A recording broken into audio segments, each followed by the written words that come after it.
Hi, and welcome back to Statistics Online. Today we're talking about confidence intervals around the mean, and specifically the case where the population standard deviation is unknown. Alright, when the population standard deviation is unknown, it's going to force us to be a little bit more conservative, and we use what's called the t-distribution in place of the z-distribution. Alright, the construction of the interval looks very similar to the case with the z, and the interpretation can be the same. Okay, so this should follow nicely. But the real new piece of information is what the t-table is, what the t-distribution is, and how to use the t-table. So let's begin. So the case is that we have a we have a question about what the population mean is.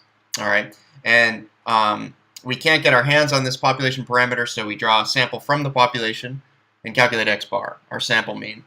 But we know that the sample mean is random, and so in order to illustrate how confident we are, or how close our sample estimate is to the population parameter, we construct an interval around that sample statistic, in this case the mean. All right, so that's our goal. But the case is that we don't know the population standard deviation, which is the more realistic situation, right? In this case, we don't know anything about the population. We don't need to know its shape because of the central limit theorem. We don't need to know its population standard deviation because we can estimate it. And so that's leading into this question here. What can we do? We need that population standard deviation to calculate the standard error there, which of course the standard error is the population standard deviation sigma divided by the square root of n. So we need to estimate this, right? Our best guess of this, our inference about that, and we can use our formula for this sample standard deviation that we've seen in earlier lessons, earlier chapters in the textbook as well. Now this S is our sample standard deviation, and it's our estimate, our best guess of what the population standard deviation is. So we basically plug in S in place of sigma, but one other thing changes as well. So here's what our interval is going to look like. We'll start with that point estimate. Again, that's x bar. It's a single numeric value, right? You draw your sample from the population, add up all your data values, divide by n, little n, and you have x bar. We have a lower limit and an upper limit. Previous lessons I may have called this an upper bound, lower bound. Doesn't matter. These are synonyms.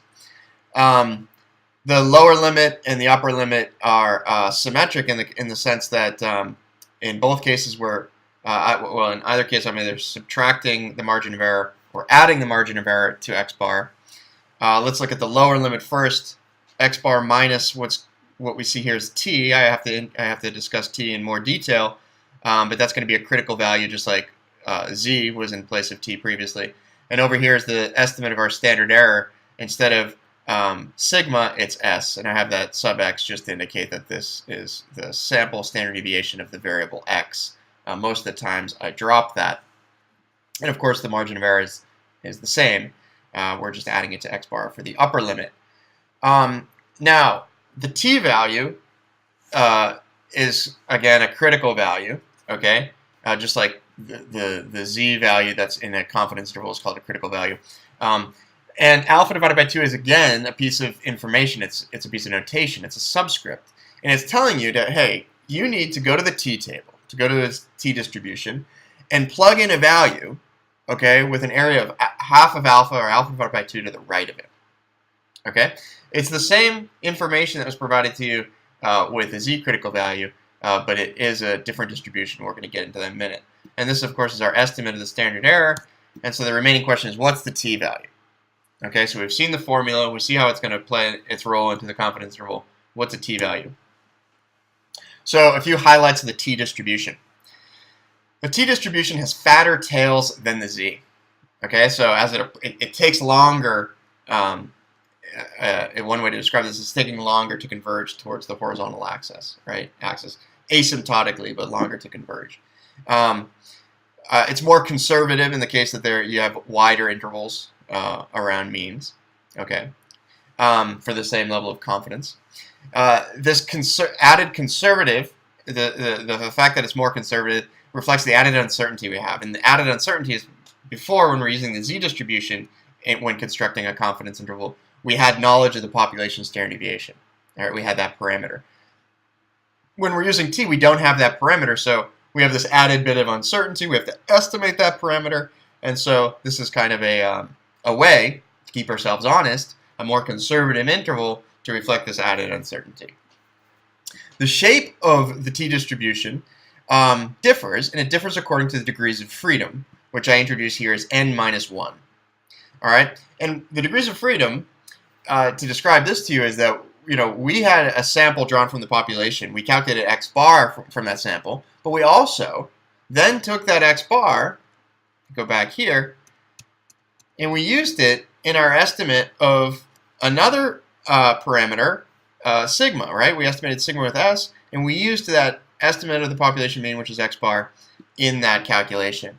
And so we lose a usable observation there. Okay, we lose what's called the degree of freedom, and every time we have to estimate a statistic from a sample and then use that estimate when calculating another statistic, we're going to lose degrees of freedom. And so going back here, it's n minus 1 in terms of our remaining usable observations. Okay, now the center of this distribution is 0. And more about the shape, as n minus 1 gets bigger, so as the degrees of freedom get bigger, or as they tend towards infinity, the t-distribution converges to the z-distribution. And as you'll see on the t-table, it doesn't take long for the t-distribution to look very similar to the z-distribution. Okay, it becomes that symmetric bell-shaped normal curve. Now, at small degrees of freedom, this thing is going to be a lot more shallow and flat.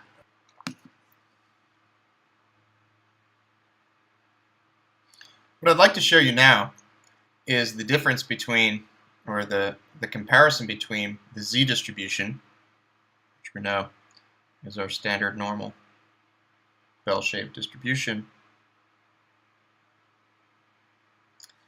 and the t-distribution. Okay, while the z-distribution's shape does not depend on a sample size, the t-distribution shape depends on the degrees of freedom, n minus 1. And when degrees of freedom are small, okay, t is going to take on this kind of fatter tail, a more shallow, mound-shaped distribution. It still has this symmetric, mound-shaped, centered at 0 distribution, so it has a lot in common with the z. But you can see that we have fatter tails. We're going to have wider intervals for the same level of confidence. And as, very simply, as the degrees of freedom go up, for example in red, then the t-distribution starts to approach, apologize for that horrendous graph, the z-distribution. And at the limit, right, where the degrees of freedom is huge, the t-distribution is the z-distribution, and so t moves to green and exactly mirrors z, right? So the point is, as the degrees of freedom go up, t converges to z. All right, so that's the picture of this, and all of these three are t.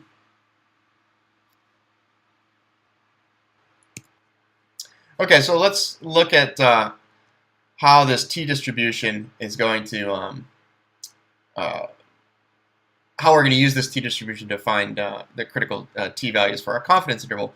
So, again, finding critical t-values, I'm looking at this value right here, right?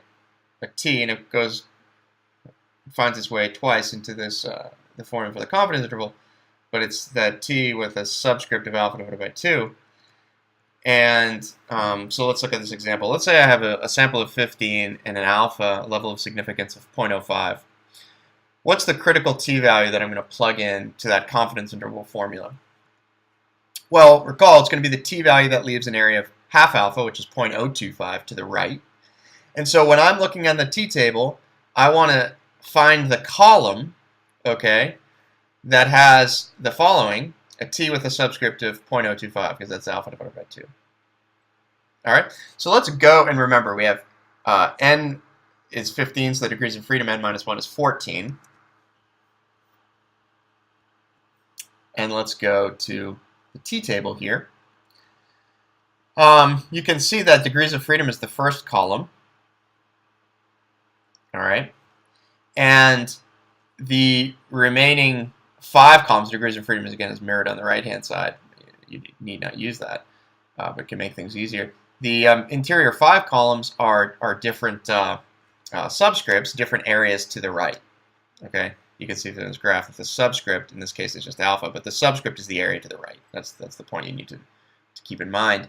And so it was this middle column that we were after, t of 0.025. Hopefully you can see that with 14 degrees of freedom. So our critical t value would be 2.145.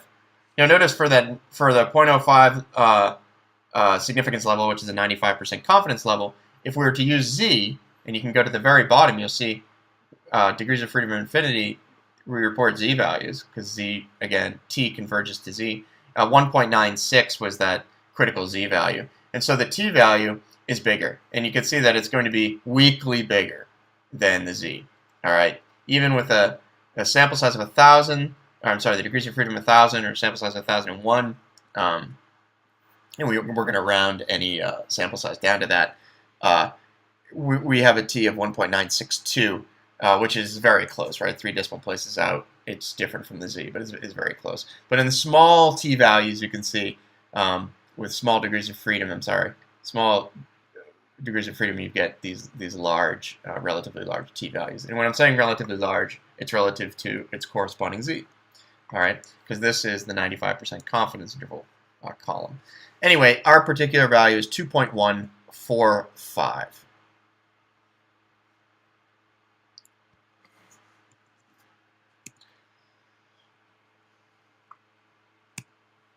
Let's look at another question here. A sample of 31 was drawn and was used to calculate the sample mean x bar and the sample standard deviation s. What critical value should be used to create a 90% confidence interval? So I encourage you to pause the video now and try this on your own.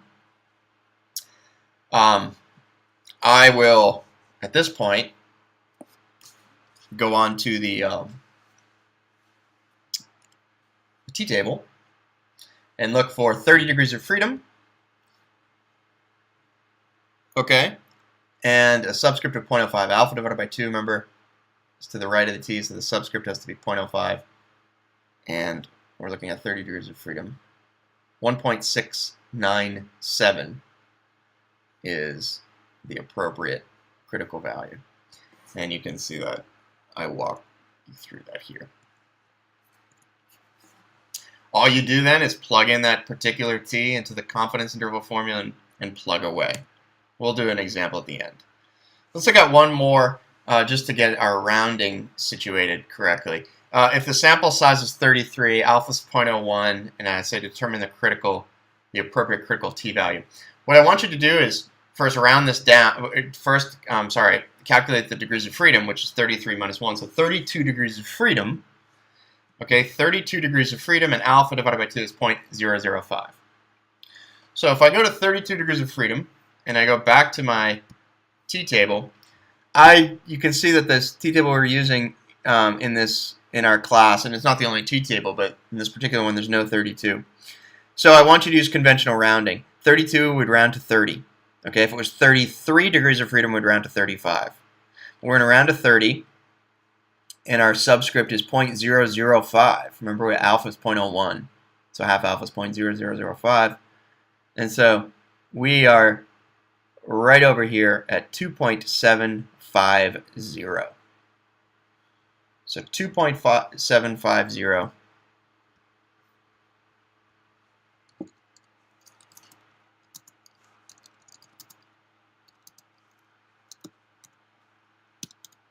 is the answer to that problem. Okay, so the problem is that in an effort to estimate the average number of drinks undergraduate students in the United States consumed during spring break, the week of spring break, a statistician sampled 100 students. So n is 100. From that sample, she calculated a sample mean x bar of 35 drinks and a sample standard deviation of 5.5 drinks. The question asks, construct the 95% confidence interval around the sample mean. In other words, what are the upper and lower limits. Okay. So we have our x bar of 35, our sample standard deviation S of 5.5. This is our drinks. Our sample of 100. Okay. And so degrees of freedom are 99. All right. We know we're using the t-distribution because we don't have the population standard deviation. We had to estimate it with the sample standard deviation. So anytime you have S in place of sigma, you are certainly going to use the t-distribution. The t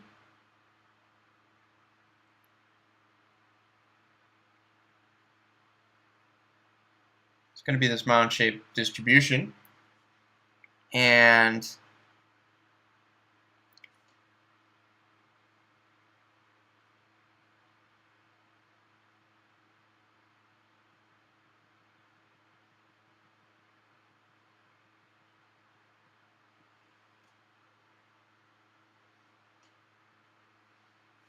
all right, so we have our sample mean of 35 drinks, sample standard deviation of 5.5 drinks, sample size of 100.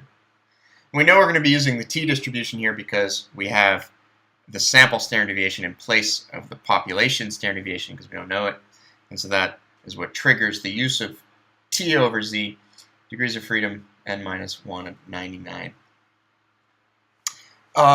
The confidence interval formula can be written in a condensed form. It's x bar plus and minus, plus for the upper limit, minus for the lower limit of t times the standard error, right? And most of this, we have square root of 100 is 10, plug in 100 in there. This is the 35. And so what we really need to find out is what the critical t value is. All right, and notice that when we go to the table, we're going to be looking at 99 degrees of freedom and a t that corresponds to the 95% confidence interval. Okay, so alpha is 0.05, so half alpha is 0.025, right? And so we need to find that t, 0.025. So we go to the t table, we're in this middle column here, 0.025, and the closest we have to 99 is 100. So 1.984 is our critical t value. 1.984 will be our critical t value. So, new page here. My upper limit is going to be 35 plus 1.984 times 5.5 over the square root of 100. 5.5 divided by 10. And my lower limit is going to be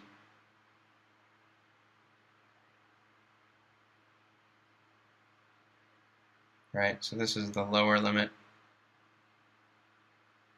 This is the upper. All right, and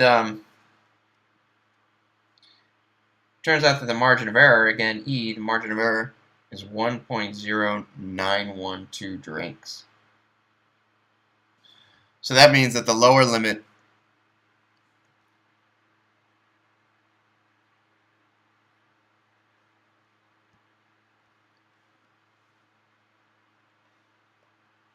is 33.91, and the upper limit is 36.09.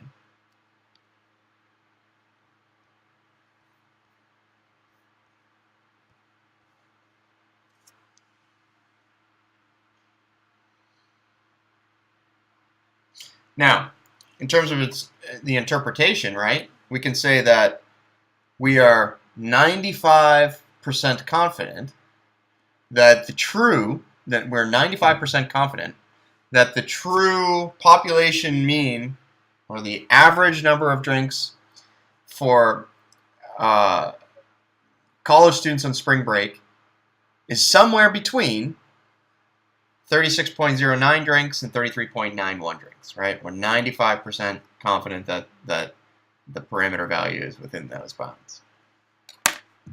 And that concludes the lesson on the confidence interval when standard deviation of the population is unknown.